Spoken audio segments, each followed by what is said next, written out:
बिस्मिल्लाहिर्रहमानिर्रहीम। अस्सलाम वालेकुम नाज़रीन। प्रोग्राम सियासत और रियासत के साथ मैं हूं महविश मुमताज़ बेग। नाज़रीन, आज के प्रोग्राम के पहले सेगमेंट में बात करेंगे फैज़ाबाद धरने का मास्टरमाइंड कौन है। एक ही सवाल है और इसके ऊपर नाज़रीन फैज़ाबाद धरना फैक्ट फाइंडिंग कमेटी मुस्तरद, हुकूमत को नया इंक्वायरी कमीशन बनाने की भी हिदायत कर दी गई है। इलेक्शन कमीशन को तहरीक लब्बैक की 15 लाख की फॉरेन फंडिंग का दोबारा जायजा लेने का हुक्म। कनाडा से ये चीफ जस्टिस साहब के रिमार्क्स हैं।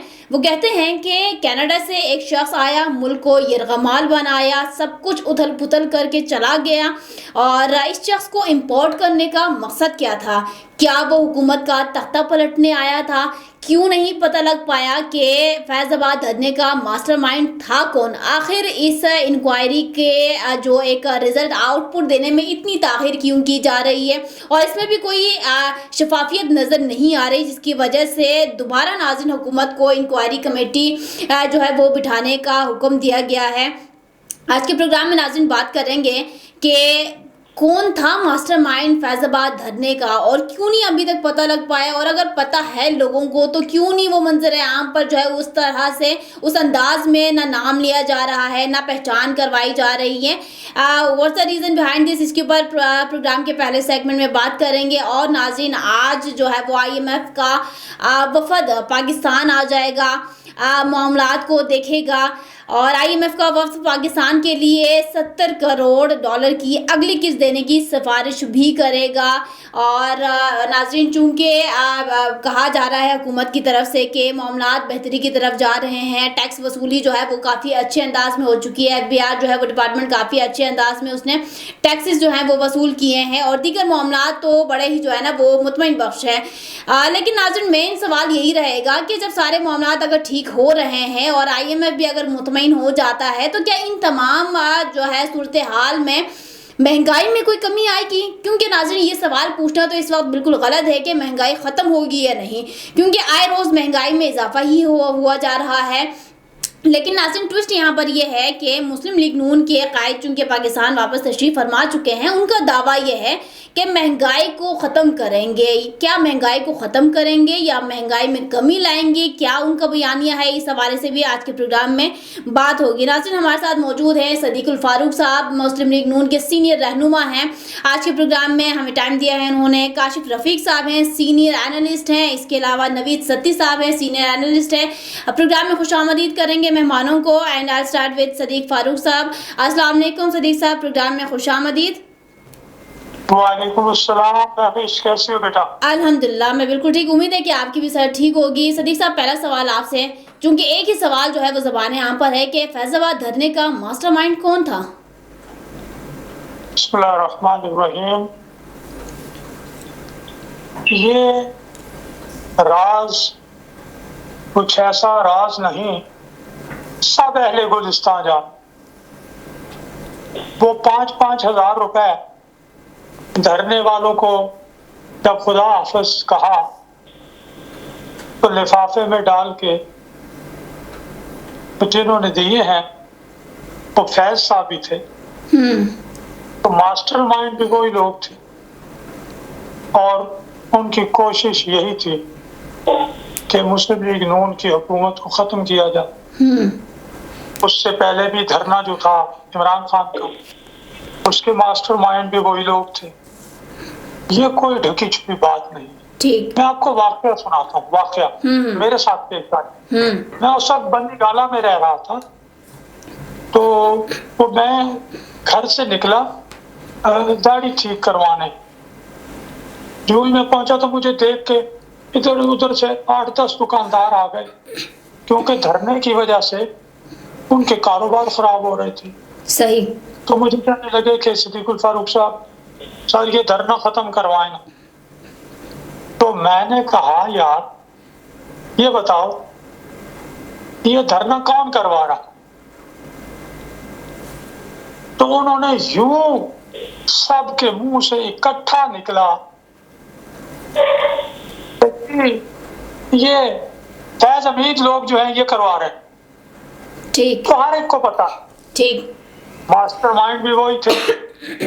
मतलब ये था कि आइन की हुक्मरानी ना हो, बल्कि उनकी और उनके कुछ लोगों की जुबान से निकला हुआ लफ्ज आइन हो, कलम से लिखा हुआ लफ्ज कानून हो, और वो जो सफेद स्याह स्याह सफेद जो भी करें वही हो, और किसी की कोई हुक्मरानी, हुकूमत, आइन, कानून, पार्लियामेंट, अखलाक सब खत्म।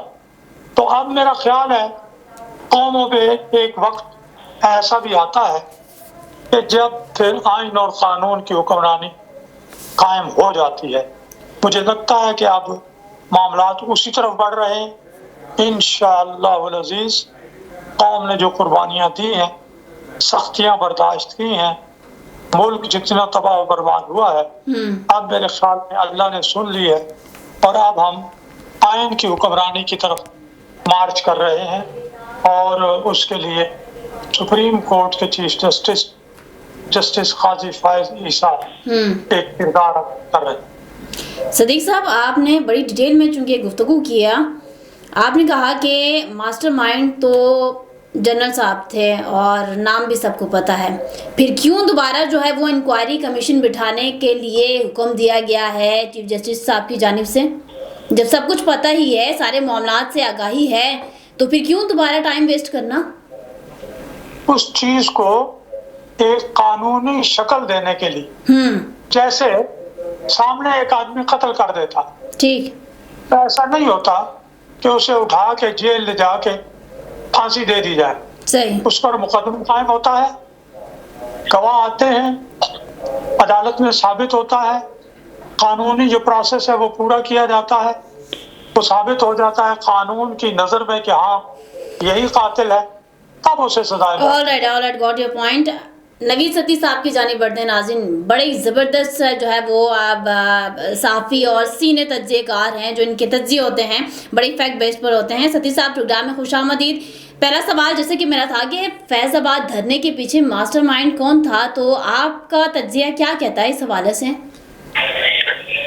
देखें, अभी ये बड़ा हाइप क्रिएट हुई थी कि जब काजी फायज ईसा साहब आए थे, तो आते ही उन्होंने कुछ 3-4 केसेस के बारे में एक्सपेक्टेशन भी थी, शायद 25 करोड़ आवाम का ये उम्मीद भी थी कि इलेक्शन का मामला जो था, फिर ये धरनों का मामला है, और इस तरह की मजीद जो इंसर्जेंसीज रही है, शायद उस पर कोई फैसला होगा। लेकिन फिलहाल तो क्योंकि हमने देखा कि वजारत दिफा और IB की जो नजरसानी दरखास्तें हैं वो वापस लेने की बुनियाद पर ये खारिज किया गया, और इसमें कुछ चीजें ऐसी हैं कि जो इलेक्शन कमीशन को भी हमने देखा कि उनकी जो वकील गए हैं वहाँ, उनसे भी पूछा गया कि जो बाकी मामला हैं, उस वक्त फंडिंग कौन कर रहा था, मुतलका उस वक्त की जो धरना देने वाली जमात थी, कैसे उनको लाया गया, कौन लेके गया, उसकी पूरी की पूरी मनी ट्रेल बताएं जरा कि कितना अर्सा धरना रहा है और पैसा कहाँ से आया। तो जरा ये वो चीजें हैं जो शायद अभी अगर वो डिटेल में एक इंडिपेंडेंट, मेरे ख्याल से अगर वो तहकीकात होंगी तो बड़ा क्लियर हो जाएगा कि कितने दिन धरना रहा। देखिए, एक दिन के धरने का जो एस्टिमेट बताया जा रहा था वो लाखों में था, तो जाहिर है कहीं से तो पैसा आता रहा है, इसमें तो कोई ढकी छुपी नहीं है बात। और ये होता कहाँ से, ये भी किसी को पता है कि कहाँ से होता है, इजाजत किसकी होती है। हमारी जो ब्यूरोक्रेसी है, हमारी जो पुलिस है, वो तो उसका तो हमेशा जो रोल रहा है वो सबको पता है। अभी क्योंकि हमने देख रहे हैं कि इसमें बहुत से बाकी मामला भी थे, इसमें पैमरा का इशू भी है रहा है, पैमरा को अदायत कैसे मिलती रही। फिर अभी तक तो जो हमने देखा कि सुप्रीम कोर्ट ने यही कहा कि जनाब किसी भी अदालत के फैसले को संजीदा भी नहीं लिया गया। IB और वजारत दिफा और पैमरा ने नजरसानी दरखास्तें वापस जो लेने की इब्तिदा की है, उससे भी ज़ाहिर लग रहा है कि मामला जो है वो ज़रा जो पहले चीजें चल रही थी वो और थी, गवर्नमेंट और थी। अगर कोई इसमें कमीशन बना के प्रॉपर तरीके से एक दफा कर लिया जाए और ये कोई एग्जाम्पल सेट की जाए, जैसे सदीक फारूक साहब ने कहा कि बिल्कुल इसी तरह बात है। आज अगर कल फिर करना शुरू हो जाएगा और बार बार ये होगा, तो सुप्रीम कोर्ट में वंस फॉर ऑल एक दफा कोई ऐसी प्रेसिडेंट सेट करनी पड़ेगी कुछ मामलात में, जहां पर बार बार हमें देखना पड़ रहा है कि 76 वर्षों से बार बार वही चीजें रिपीट हो रही है। इलेक्शन के मामलात हों या धरने के मामलात हों, बाकी कई मामलात। सतीश साहब, जनरल फैज का नाम आया है, आप इत्तेफाक करेंगे अभी फारूक साहब से? जी, किसका? जनरल फैज हमीद का नाम आया ना, मैंने कहा आप इत्तेफाक करेंगे? देखिए, वो तो सबको पता है कि कहाँ से होता है और क्या होता है। जाहिर है जब पैसे तकसीम हुए, सारी चीजें हुई, तमाम ब्यूरोक्रेसी भी है वहां पे, उस वक्त धरना जो हो रहा है वो मेन जंक्शन पे हो रहा है, यानी पाकिस्तान की शहरत पे हो रहा है। फैजाबाद धरना जो है वो इस्लामाबाद को भी और पूरे समझते पाकिस्तान को वहां पर इफेक्ट करता है। उसमें ब्यूरोक्रेसी इस्लामाबाद की, उसमें कमिश्नर रावलपिंडी, ये सारे वो लोग थे और ग्राउंड पे मौजूद थे, कहाँ से ये चीजें हो रही थी, ठीक है, सबको बताया। और एक दफा ये डिटेल जरा सब पब्लिक के सामने रखें कि उसके पास पैसा कहाँ से आया। सही। इलेक्शन कमीशन कह रहा है जी कि वो उनके पास तो बड़ी छोटी सी फंडिंग है, ये 18 लाख बाहर से आया, इसलिए उनको तो हम छेड़ नहीं रहे और उनको क्लियर भी कर रहे हैं। उनको कहा जा रहा है आगे इलेक्शन। तो ये बहुत सी चीजें ऐसी हैं कि जो अगर एक पार्टी को फेवर देंगे दूसरी को वो करेंगे तो फिर जाहिर है पब्लिक के अंदर भी तो सेंटिमेंट्स होते हैं। ठीक है, काशिफ साहब ने भी नाज़रीन हमें ज्वाइन किया हुआ है। काशिफ साहब अस्सलाम वालेकुम, प्रोग्राम में खुशामदीद। काशिफ साहब, व्हेन एवरीवन नोज एवरीथिंग, तो फिर प्रॉब्लम क्या है, क्या मसला है, क्यों नहीं मामला जो है वो ट्रैक पर आते हैं। सदी साहब ने कहा कि सबको सब कुछ पता है। बिस्मिल्लाहिर्रहमानिर्रहीम, बहुत शुक्रिया महविश। सदीकुल फारूक साहब की मैं गुफ्तगू सुन रहा था, उन्होंने बिल्कुल दुरुस्त कहा कि सब कुछ सबको पता है, लेकिन सदीकुल फारूक साहब की जमात को सब कुछ पता है। लेकिन जिस वक्त ये धरना हुआ उस वक्त सदीकुल फारूक साहब की जमात बरसर इक़्तिदार, उस वक्त वज़ीर दाखिला एहसन इकबाल साहब थे। उस वक्त एग्रीमेंट वज़ीर दाखिला ने जाके किया, उसके बदले में जाहिद हामिद साहब को स्टेप डाउन करना है कानून। उसके बाद और ये एक सेट पैटर्न है, किसी भी मुल्क का DGISI वो प्राइम मिनिस्टर के अंडर होता है, वो प्राइम मिनिस्टर से अबव नहीं होता है। और यही तनकीद पिछली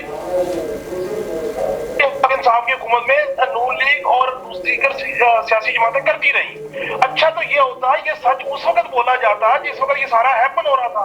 अच्छा, फिर उससे एक कदम आगे चलिए, उससे अगला कदम ये है कि जिस वक्त ये सारा हैपन हो गया, एग्रीमेंट हो गया, अनाउंसमेंट हो गई, उसके बाद पैसे तकसीम किए गए और उसके बाद जो सुप्रीम कोर्ट से फैसला आया, काजी फायजीसा साहब ने जो फैसला दिया, तो उसके बाद उस वक्त की हुकूमतों ने, पैमरा ने, IB ने, सब। आप मुझे बताइए कि IB बतौर इदारा। अच्छा नाज़रीन, वक्त हुआ एक ब्रेक का, ब्रेक पे जाते हैं, वापस आएंगे तो काशिफ साहब से दोबारा जरा कनेक्ट होने की कोशिश करेंगे। शायद वो ट्रैवल पर हैं, दैट्स व्हाई सिग्नल के बड़े प्रॉब्लम्स आ रहे हैं। लेते हैं एक छोटा सा break, will be right back.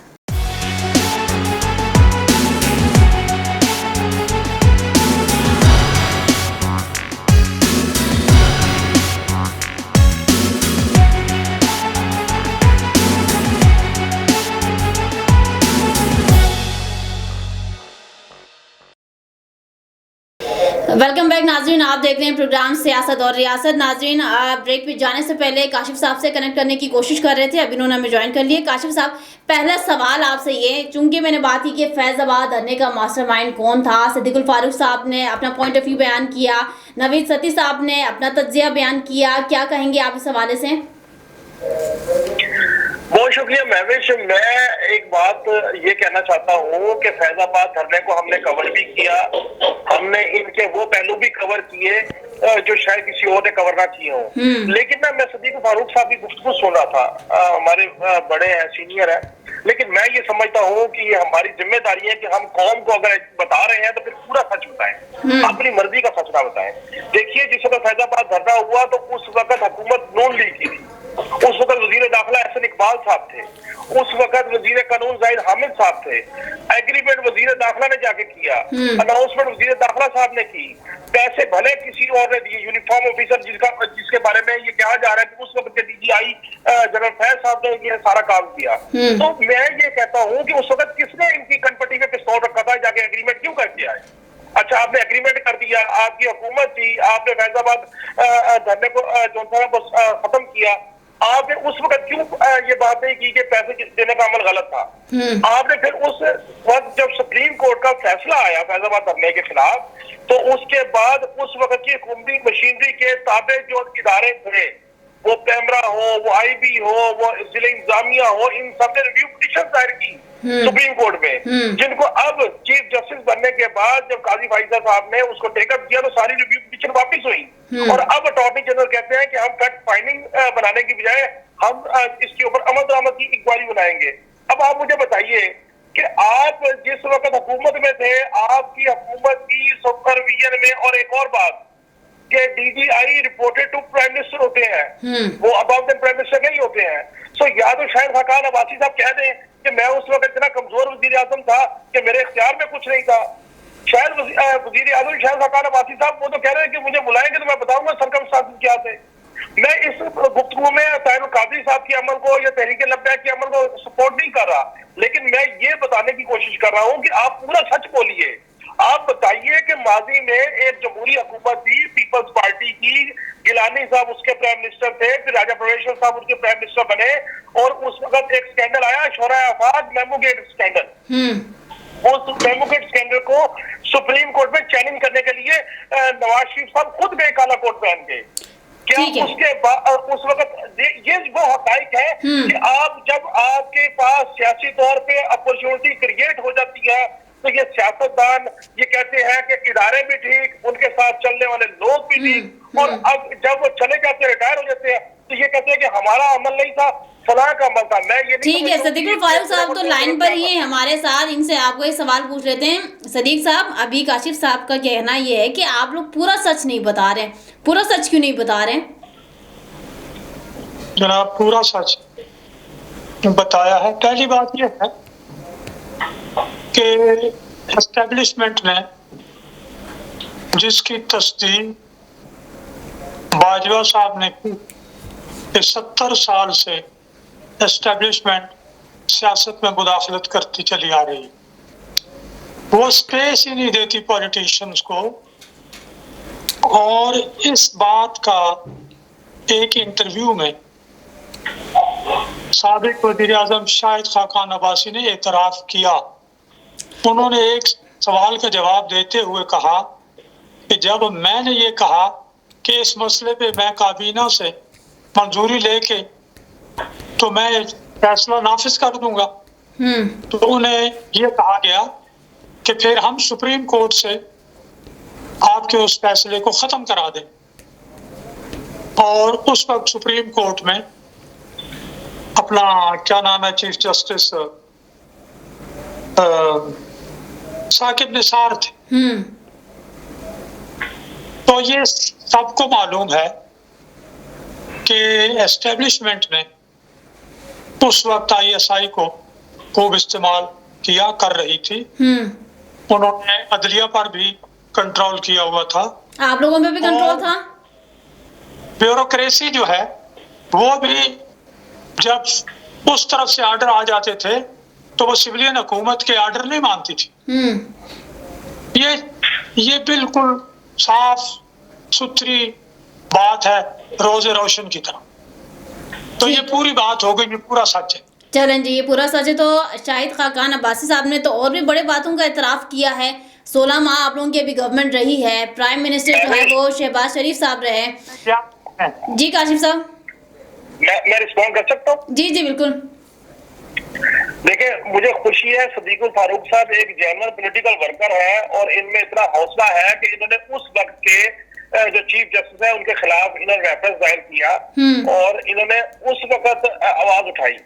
मेरा यही कहना है कि सियासतदान पूरा सच नहीं बोलते। देखे, एक वक्त था, वो सियासत कर रहे हैं ना काशिफ साहब, अगर पूरा का पूरा सच बयान कर देंगे और तमाम मामला जो हैं वो आप सामने रखेंगे तो क्या सियासतदान अच्छे सियासतदान बन पाएंगे फिर?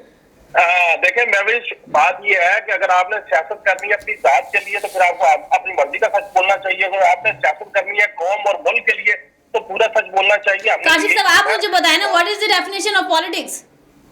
और मैं आपको बताता हूँ कि देखिए, यही बाजवा साहब थे जिनको आर्मी चीफ लगाया नवाज शरीफ साहब ने। इन्हीं बाजवा साहब के दौर में पनामा केस हुआ, इन्हीं बाजवा साहब के दौर में नवाज शरीफ साहब को फारिग करवाया गया, इन्हीं बाजवा साहब के दौर में क्यों निकाला की तहरीक चली, फिर इन्हीं बाजवा साहब के दौर में अदम एतमाद की तहरीक इंसाफ की हुई, और इन्हीं बाजवा साहब के दौर में शहबाज शरीफ साहब वज़ीर आज़म बने। तो मुझे आप ये बताइए कि हम क्यों निकाला, और वोट की इज्जत दो, वोट को इज्जत दो की बात को सही माने, या हम इस बात को सही माने कि आपको इक़्तिदार मुयस्सर आ गया। मेरा मकसद नून लीग नहीं है, मेरा मकसद वो है जो आपने बात की कि पॉलिटिक्स, देखिए पॉलिटिक्स के दो तरीकाकार है। या तो आप कहें कि हमने पॉलिटिक्स अपनी जात की करनी है, पावर कॉरिडोर करनी है, हमें कोई लेना देना नहीं है कौन महंगाई में की चक्की में पिसे, कौन दहशतगर्दी में पिसे, कौन के साथ क्या हाल होता है, तो फिर आप अपनी मर्जी का सच बोलते हैं। और अगर आपने पॉलिटिक्स असूल पे, ज़ाब्ते पे, नजरिए पे, इखलाक पे करनी है तो फिर आपको पूरा सच बोलना पड़ेगा, फिर आपको कौम को एजुकेट करना पड़ेगा। अदरवाइज तो फिर आप देखिए कि फिर पॉलिटिक्स तो नहीं हो रही, फिर तो एक अपॉर्चुनिटी है। तो काशिफ साहब अभी आपको क्या नजर आ रहा है कि पाकिस्तान में कैसी सियासत हो रही है? क्या आपको नहीं पता कि क्या अवाम के लिए सारे सियासतदान मर मिट जाने को तैयार हैं? क्या अवाम की खातिर अवाम की खातिर आते हैं ये लोग इख्तिदार में, और अवाम की खातिर जो है ये सारी चीजें बर्दाश्त करने को तैयार है? महंगाई देखिए, आज महंगाई का तो गरीब अवाम के गले में है, और हमारे हुक्मरानों के जो है वो अपने तरीके से उनकी चाइना शान अंदाज में तो उनकी तमाम तर मामला तय हो रहे हैं। सर्दी गर्मी का उनको क्या इल्म है? और आप बात करते हैं कि हमारे पॉलिटिशियन सच बोले हैं, हमारे पॉलिटिशियंस आवाम के खातिर जो है वो आवाम के दरमियान में बैठे रहे। क्या ये सिस्टम पाकिस्तान में इन हो रहा है? देखिए मैं आपको बताऊं, यही पॉइंट है कि ये तो बतौर सहाफी तालिब इल्म हमारा तो फर्ज ये है कि हम आवाज उठाते रहे, जो हमारी हमें हकायक पता है वो सामने लाते रहे, ताकि शायद कौम इस बात को समझे। मुझे आप एक बात बताइए, ये कहते हैं कि एस्टेब्लिशमेंट ने सियासतदानों को ईज आउट नहीं किया। सियासतदानों के पास 2 ताई अक्सरियत थी, क्यों उन्होंने अफगान महाजरीन को यहाँ से नहीं निकाला? क्यों उन्होंने गैर मुल्की मुकीम लोगों को यहाँ से नहीं निकाला? आर्म सेटअप आर्मी चीफ साहब के विजन के मुताबिक ये काम कर रहा है, तो आप उसको मालिक देने को तैयार नहीं, और फिर आप उल्टा पॉलिटिशियन ये कह रहे हैं कि आप उनको एक्सटेंटिव दे दीजिए। सो आप मुल्क के साथ संसेर नहीं, आप अपने वोट बैंक के साथ संसेर है, अपनी कुर्सी के साथ संसेर है, अपने इख्तियारात के साथ संसेर है, अपने चीजों के साथ संसेर है। इस तरीके से फिर आप एक्सपोज होना शुरू हो जाते हैं, और कौम का सियासतदानों से चले यही सवाल में आगे मैं सती साहब की जानिब रखती हूँ ना। सती साहब, आप जरा काशिफ साहब को क्लियर कीजिएगा कि हमारे पाकिस्तानी जो मंजे हुए खिलाड़ी हैं, जो मंजे हुए सियासतदान हैं, तो उनकी हिस्ट्री क्या रही है? What is the definition of politics in Pakistan, और कैसे जो है वो अपने ज़ात के लिए सियासत में आना, अपने जो है वो मफाद के लिए बड़े मुआरके सर अंजाम देना, और दीगर मामलात में अपनी ज़ात को प्रायोरिटी पर रखना, क्या हमारे सियासतदानों की ये एक खसूसियत कह लें, ये नहीं रही है? देखें, अभी इस वक्त अगर आप ग्लोबल सिचुएशन भी चेक करेंगे कि क्या हो रहा है पाकिस्तान में, और हमेशा जो सियासी जमातें हैं उन्होंने अपनी मफादात के लिए उसमें जितने बड़े जो है वो जिन्होंने लीडर बनने की कोशिश भी की वो खामोश रहे, वो अपने मफादात के लिए। आज अगर मियां नवाज शरीफ साहब वापस आए हैं, सदीक फारूक साहब सुन रहे, उन्होंने आकर इलेक्शन की बात तक नहीं की। यानी इस कदर ये आवाम में मायूसी है, आप इलेक्शन की बात तक नहीं कर रहे कि चलो पंजाब और केपी में आपने नहीं करवाया इलेक्शन, इलेक्शन कमीशन के पास इतने इख्तियारात हैं और वो जिस तरीके से कर रहा है और जो ग्राउंड सेट हो रहा है कि पंजाब में जो कुछ हो रहा है वो तो सबको पता है। ठीक है, आप इस लेवल पे आप जा रहे हैं, ब्यूरोक्रेसी से लेके तमाम इस वक्त बेसिकली सक्सेस तो नून लीग का है। आप चीजों को ऑन तो कीजिए कि ये भी आपकी हुकूमत है, और फिर उसके बाद अगर इलेक्शन करवाना है फ्री एंड फेयर इलेक्शन, कम से कम पब्लिक को तो आप दिखाए ना। बाकी तो चलो जो कुछ होता रहा, अब वो दौर नहीं रहा, वो 90 का दौर नहीं रहा, अभी 2023 है। एक चीज, एक लम्हा जो है ना वो आवाम उसमें अपडेट रहती है। अब ये सोशल मीडिया का दौर है, डिजिटल मीडिया का दौर है, वो चीज नहीं रही। अब चाहे जो आप यूनिवर्सिटी में जाए, मैं कहता हूँ आप स्कूल में भी जाए, प्ले ग्रुप के बच्चे भी आपसे सवाल करेंगे। तो ये तो चीज है कि कुछ सियासतदान तो बिल्कुल हर पार्टी में ऐसे लोग मौजूद हैं जो बिल्कुल साफ शफाफ हैं, लेकिन उनकी मजबूरियां हैं, बोल नहीं सकते, वो बोलेंगे तो पार्टी। सिस्टम ऐसा हो गया ना सती साहब, सिस्टम ऐसा है कि इसमें अगर मैं सच बोलना भी चाहूँ तो मैं सच नहीं बोल पाऊंगी। ठीक है, तो ये तमाम चीजें फैक्टर्स तो वी नोज वेरी वेल ना। अच्छा सती साहब ये बताइएगा, अभी IMF का वक्त आज पाकिस्तान आ जाएगा, महंगाई के हवाले से कुछ खुशाइन बात होने जा रही है आज या नहीं? देखिए, अभी आने वाले जो कुछ माह है वो मजीद पाकिस्तान के लिए मजीद मुश्किलात की बात की जा रही है। जो माईशत के एक्सपर्ट हैं वो समझते हैं कि जनाब अभी आपने पैसा वापस करना है, वो कैसे वापस करेंगे? इलेक्शन की इसीलिए बात हो रही है कि at least free and fair election कीजिए, और जो भी हुकूमत आए आप उसको मैंडेट तो दीजिए ना। अभी फैसले अभी हो रहे हैं जी, केयर टेकर निगरान हुकूमत पहले है कहाँ? ये तो सदीक फारूक साहब भी जानते, काशिफ साहब भी जानते। निगरान हुकूमत पाकिस्तान के अलावा किस किस मुल्क में होती है? जब इलेक्शन कमीशन को इतने ज्यादा इख्तियार देने के बावजूद आज सुप्रीम कोर्ट ने यही बात कर रही है कि फिर भी अब निगरान हुकूमत जो आई है वो सदीक फारूक साहब जरा ये बताइए ना कि वो निगरान हुकूमत किसकी है? मान तो कीजिए ना, निगरान हुकूमत का आइन क्या कहता है और क्या वाकई वही हो रहा है? तो ये वो सच है जो बच्चा जानता है। ठीक है ठीक है वाले बताने वाले वो है जो कंप्रोमाइज है ना। ओके सदी साहब। अच्छा सदीकुल फारूक साहब बताइएगा कि महंगाई का इलाज तो कायद साहब आपके जो है वो फरमा रहे हैं कि होंगे मामलात है? अभी महंगाई में कुछ टाइम है। देखिए, जो कल स्टेट बैंक की रिपोर्ट जारी हुई है उसके मुताबिक महंगाई कम हुई है। ये बहुत ज्यादा, कुछ 36-37% थी, अब 26% है। महंगाई कम होने का जरिया पैदावार में इजाफा, सरमायाकारी का होना और वो तमाम चीजें जिनसे सप्लाई बढ़े डिमांड के मुकाबले में, तो उससे आपकी महंगाई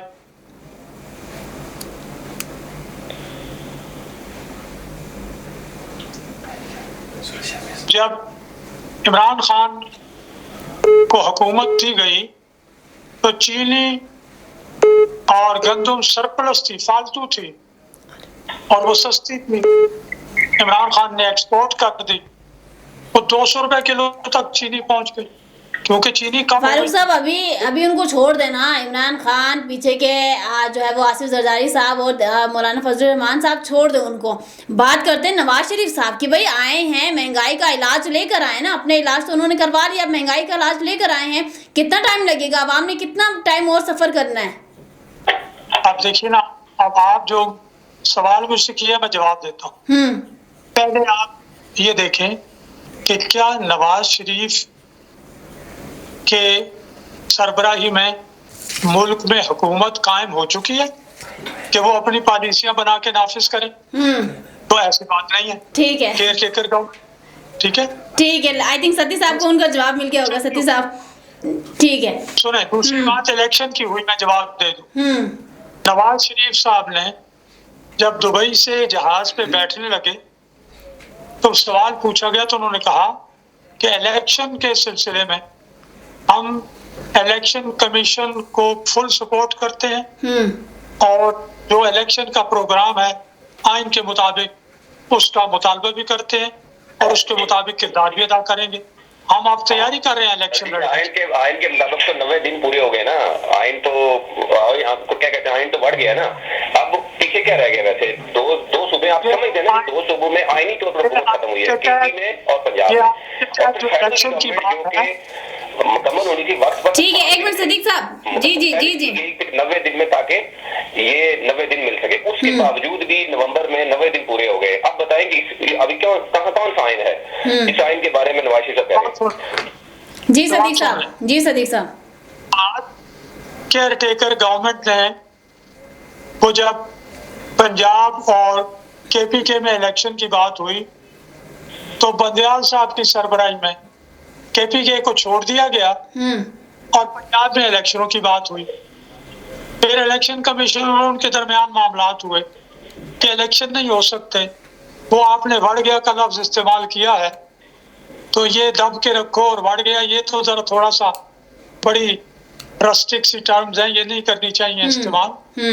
ये मामला बंदयाल और इलेक्शन कमीशन और हुकूमतों के दरमियान था। मेरी जान, हमारा इसमें क्या किरदार है यार?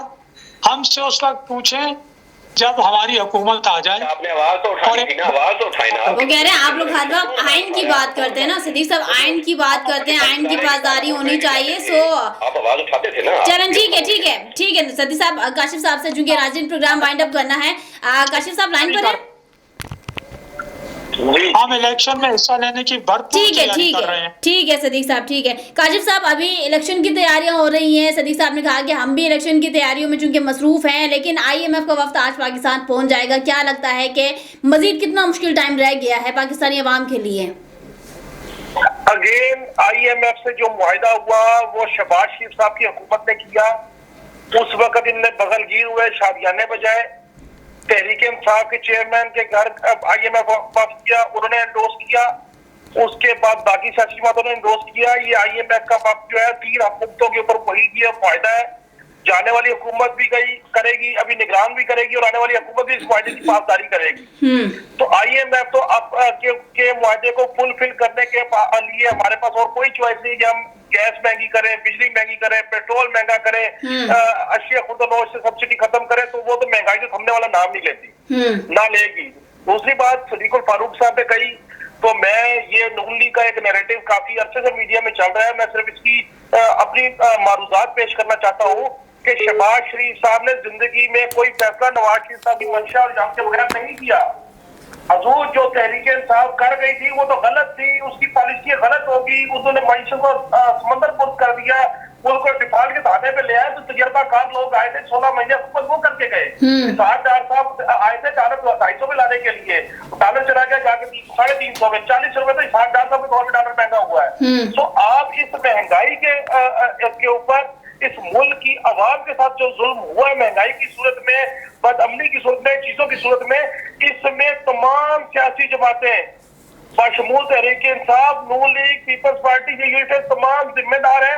एक सियासी जमात जो है वो हकीकत के ऊपर और जो इसकी जिम्मेदार नहीं है वो जमात इस्लामी, इस वजह से है कि वो। अच्छा काशिफ साहब, इसमें सदीकुल फारूक साहब का या फिर पूरे PMLN का ये स्टेटमेंट आगे आता है कि भाई प्रॉपरली हमारी हुकूमत नहीं थी, हम तो इत्तेहादी थे, PDM की गवर्नमेंट थी, तो जब हमारी हुकूमत आए ना, हमारी पूरी कैबिनेट हमारी अपनी बैठे, तो हमसे ये सवाल करें, क्या इनका ये स्टेटमेंट दुरुस्त है? अच्छा मैं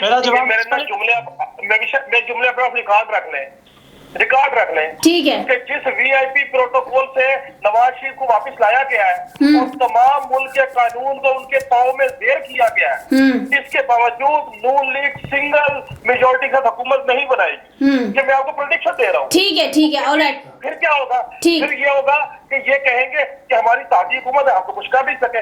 बात ये नहीं है, बात यह कि वजीर आजम शहबाज शरीफ साहब थे, शहबाज शरीफ साहब ने ही हुकूमत को चलाया, अब वो जरदारी साहब ने उनको नॉमिनेट किया। अब मुझे 35 साल के मंजे हुए सियासतदान हुकूमत करके गए। आज हम ये नहीं कह रहे कि शहबाज शरीफ साहब ने डिलीवर नहीं किया, जरदारी साहब कह रहे हैं।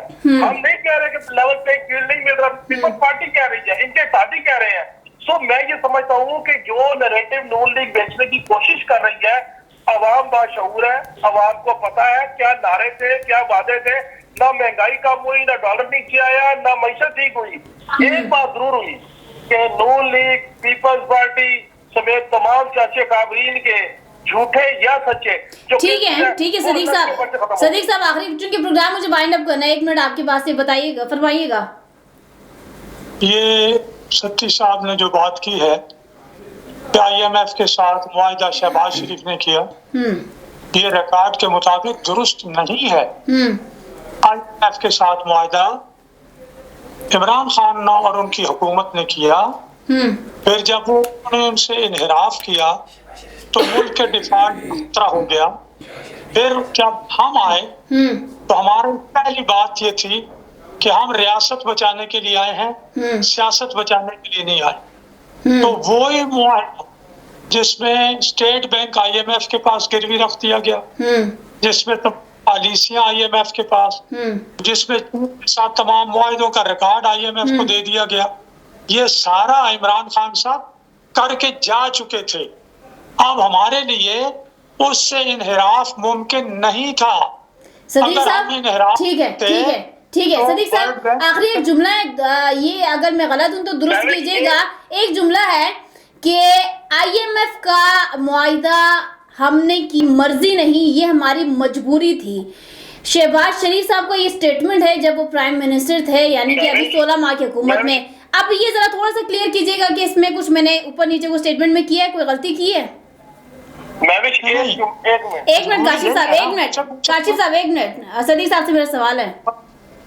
मजबूरी यही थी ना कि अगर हम उसकी खिलाफ वर्जी करते, जारी रखते, तो Asian development bank, world bank, दूसरे इदारे सब हमें अलग थलग कर देते। ठीक है। हमारी कोई एक्सपोर्ट ना होती, हम इम्पोर्ट ना कर सकते, हम गए बर्बाद हो गए होते। ठीक है, यानी कि मेरा ये स्टेटमेंट दुरुस्त था। ठीक है, यानी कि जो मैंने अभी स्टेटमेंट नाज़रीन पढ़ के सुनाया मींस कि ये करेक्ट था। Thank you so much all of you for join this program. नाज़रीन, चूंकि आज फैज़ाबाद धरने की बात की, मास्टरमाइंड कौन था, व्हेन एवरीवन नोज एवरीथिंग, तो फिर क्यों टाइम लगता है, क्यों वक्त और पैसा जो है वो बर्बाद किया जाता है दीगर इंक्वायरीज में, कमेटीज में, और लोगों को बिठा के। आप this is the main question of that program जो कि हमने अभी किया। और नाज़रीन, इसके अलावा IMF का वक्त आज पाकिस्तान आ जाएगा, क्या महंगाई में कुछ रिलीफ मिल पाएगा या मजीद सख्तियां आवाम को जो है वो बर्दाश्त करनी पड़ेंगी, ये अभी जैसे कुछ वक्त गुजरेगा पता चलेगा। इसके साथ नाज़रीन, in the end of program I just want to say that everything is possible, nothing is impossible. So next program में दोबारा हाजिर होते हैं, तब तक के लिए अल्लाह हाफिज़।